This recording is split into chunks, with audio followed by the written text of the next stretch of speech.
एक अजीब एलियन एक छोटे शहर में इंसान बनकर बस गया। उसने खुद को एक पुराने मर चुके डॉक्टर की शक्ल में ढाल लिया था। रोजाना वह लोगों का इलाज करता और सब उसे असली डॉक्टर ही समझते थे। किसी को जरा भी शक नहीं हुआ क्योंकि उसने अपने शरीर को इस तरह बदला था कि कोई फर्क पहचान ही नहीं सकता था। सब कुछ ठीक चल रहा था जब एक दिन एक छोटा बच्चा उसकी असलियत पहचान गया। डॉक्टर हक्का बक्का रह गया। ऐसे बच्चे बहुत दुर्लभ होते हैं जिनकी नजरें झूठ पकड़ लेती हैं। वो सोच भी नहीं सकता था कि इतनी जल्दी कोई उसे पहचान लेगा। डर के मारे उस रात वो चुपचाप उस बच्चे के कमरे में पहुंचा। उसका इरादा सिर्फ बात करने का था, पर बच्चा डर गया और उसे काट लिया। उसकी चीख सुनकर माता पिता दौड़े चले आए। जल्दी में डॉक्टर पलंग के नीचे छिप गया। बच्चा चिल्लाता रहा कि कमरे में कोई एलियन था, लेकिन उसके माता पिता ने उसकी बात को मजाक समझा और उसे डांट दिया कि वो ज्यादा फिल्में देखता है। डॉक्टर की योजना उल्टी पड़ गई। गुस्से में जाते जाते उसने बच्चे को गंदा इशारा कर दिया। हालांकि बच्चा अब तक डॉक्टर की असली पहचान नहीं समझ पाया था, लेकिन अगली सुबह जैसे ही डॉक्टर अपने क्लिनिक पहुंचा,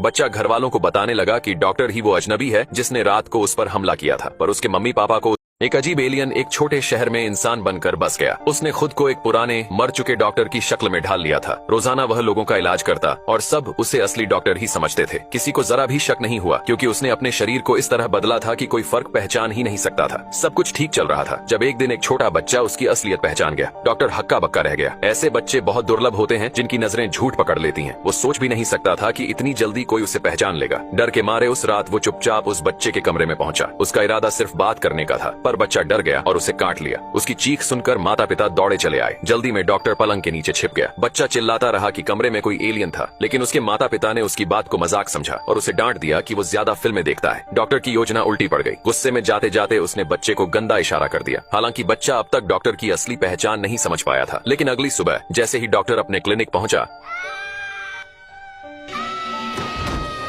बच्चा घर वालों को बताने लगा कि डॉक्टर ही वो अजनबी है जिसने रात को उस पर हमला किया था। पर उसके मम्मी पापा को